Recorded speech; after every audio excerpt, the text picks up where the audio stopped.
Sir నమస్కారం sir. నమస్తే. Sir ఇవాళ సిరివెన్నెల సీతారామ శాస్త్రి గారి బర్త్‌డే సందర్భంగా మరి ఆయన సినీ ప్రస్థానం గురించి మీ మాటల్లో సార్. ఆయన సినీ ప్రస్థానం అంటే సిరివెన్నెల సీతారామ శాస్త్రి అంటారు ఆయన్ని. హ్మ్.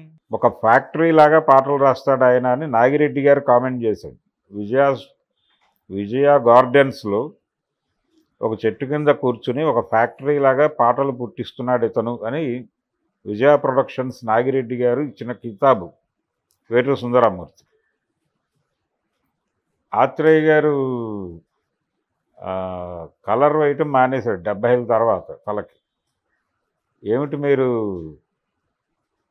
రంగు రాయటం లేదు అని ఎవరో అడిగితే నేను రాయటం ఎందుకు, వేటూరు రాస్తున్నాడు కదా అన్నాడట. అలా ఆయన చాలా వేగంగా రాస్తాడని ప్రతీతి. కానీ సీతారామ శాస్త్రి గారు అలా కాదు. సీతారామ శాస్త్రి గారు ప్రతి పాటని విపరీతంగా ఒక 7-8 నుంచి 10 వెర్షన్స్ రాస్తాడు. విపరీతంగా కష్టపడతాడు, దాని మీద చిత్రిక పడతాడు. ధార అంటే వేటూరిలో ఉండేటువంటి ఒక సహజ ధార కనిపించదు ఇక్కడ.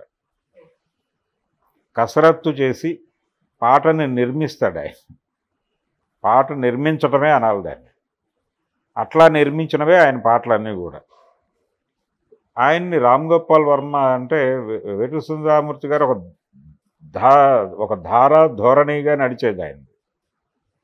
సీతారామ శాస్త్రి గారు అలా కాదు కాబట్టి మనం వాడుకోవచ్చు ఇతన్ని అని రామ్ గోపాల్ వర్మ స్పాట్ చేసి ఆయనతో పాటలు రాయించుకున్నాడు. గాయం సినిమాలో ఒక క్యారెక్టర్ కూడా చేయించాడు ఆయనతో.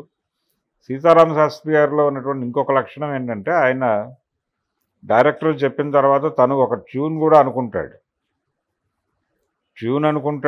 పాట అంటే మెజారిటీ సన్నివేశాల్లో మహదేవన్తో పనిచేశాడు ఆయన.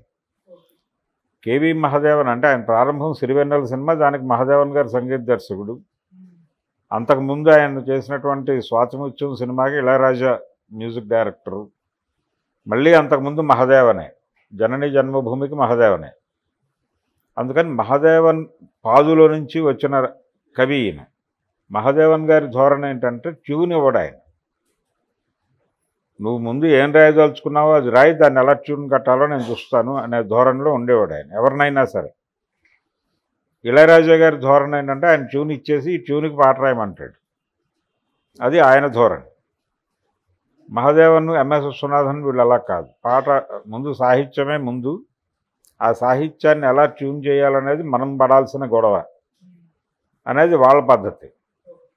అందుకని ఈయనకి ట్యూన్ ఇవ్వటం అనేది లేదు. సో ఆయనే ఒక ట్యూన్ అనుకుని రాసేవాడు. ఇది చెప్పేవాడు వాళ్ళకి, వాళ్ళు కొంత తీసుకునేవాళ్ళు కూడా. ఈ ధోరణి ఇది కూడా రామ్ గోపాల్ వర్మని అట్రాక్ట్ చేసి ఆయన సినిమాల్లో చాలా పాటలు సీతారామ శాస్త్రితో రాయించుకున్నాడు. గాయంలో కావచ్చు, నిగ్గదీసి అడుగు ఈ సిగ్గులేని జరాన్ని, అగ్నితోటి కడుగు ఈ సమాజ జీవశవాన్ని అని ఒక ఆగ్రహ ప్రకటన చేస్తాడు. కానీ ఆ ఆగ్రహ ప్రకటన పూర్తి స్థాయిలో సాంప్రదాయ ధోరణిలో మాత్రమే నడుస్తుంది. స్ట్రక్చరల్ ఆగ్రహమే అది. అది శ్రీశ్రీ లాగానో ఆత్రేయ లాగానో ఒక విధ్వంసకరమైనటువంటి ఆగ్రహం కాదు.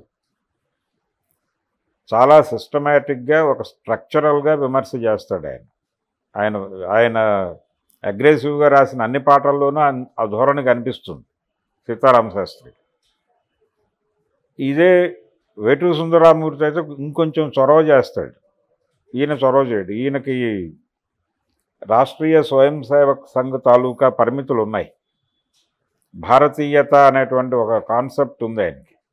సో దేన్నైనా ఆ స్ట్రక్చర్లోకి తీసుకెళ్తాడు ఆయన. ఓకే.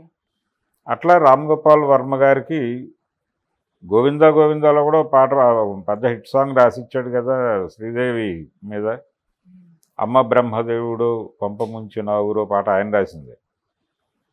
దానికి ఆయన వర్మ గారు చెప్తాడు ఆ పాట ఎలా పుట్టింది అనే దగ్గర. సీతారామ శాస్త్రి గారు చెప్పాడట ఈయన, అయ్యా నేను ఒక థియేటర్లో కూర్చుని ఉండగా వేటగాడు సినిమా చూసేటప్పుడు, కళామందిరం అయి ఉండొచ్చు, ఆయన విజయవాడలో చదువుకున్నాడు, కళామందిర్లో రిలీజ్ అయింది ఆ సినిమా. లేదు ఆయన హైదరాబాద్ వచ్చాక చూశాడు. వేటగాడు సినిమా నడుస్తూ ఉండగా పర్టికులర్గా ఆకుచాటు పిందె తడిసే దగ్గర చిన్న జంప్ వచ్చిందట. అదేదో అంటే పవర్ పోయి పవర్ రావటం, ఇలా ఫ్లాష్ కట్ లాగా అలా సినిమా ఆగి మళ్ళీ ప్రారంభం అవటం లాంటిది ఏదో జరిగింది. జరగగానే జనాల్లో నుంచి ఒకడు కెవ్వును కేకపెట్టాడట.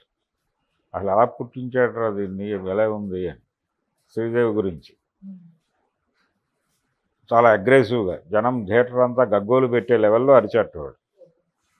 దాన్ని సీతారామ శాస్త్రికి చెప్పి ఆ ఎక్స్ప్రెషన్ కావాలండి నాకు అన్నాడు.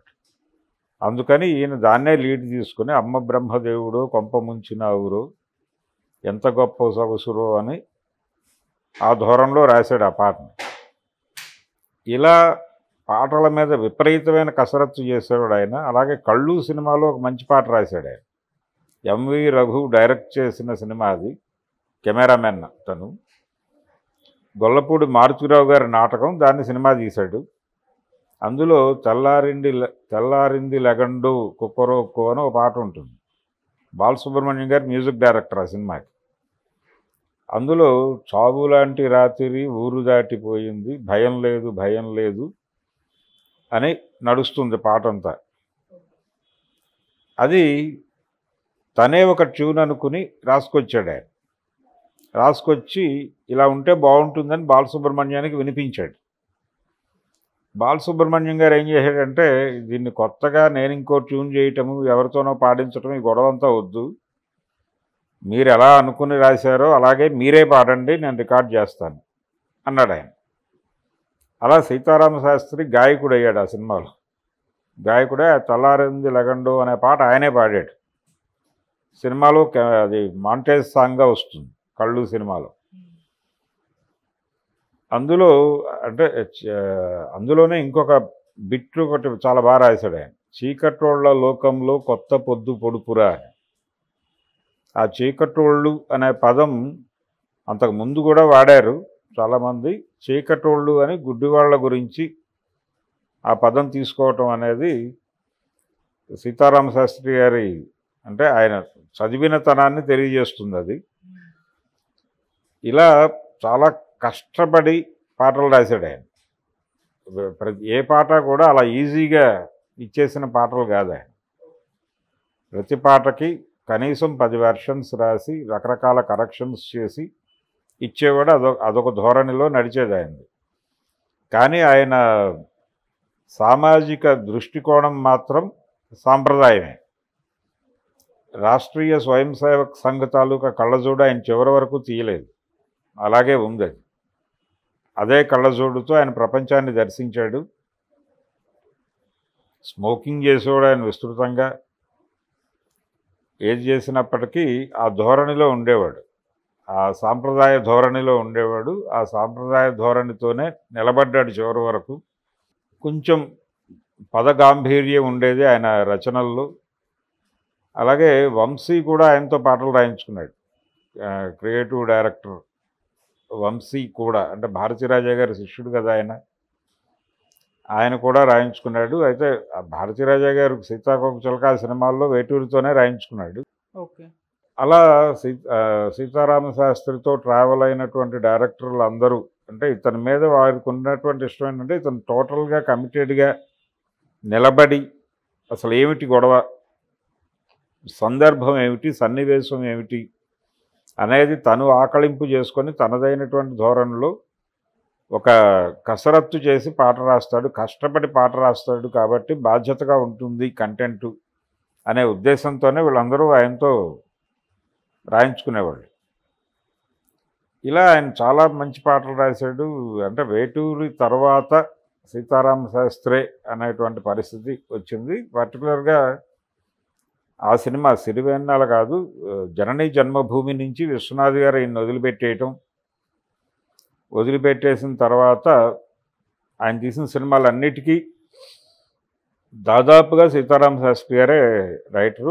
మళ్ళీ స్వరాభిషేకానికి వేటూరితో రాయించుకున్నాడు విశ్వనాథ్ గారు. అది ఈయన చివరి రోజులు, అవి వేటూరి గారి చివరి రోజులు.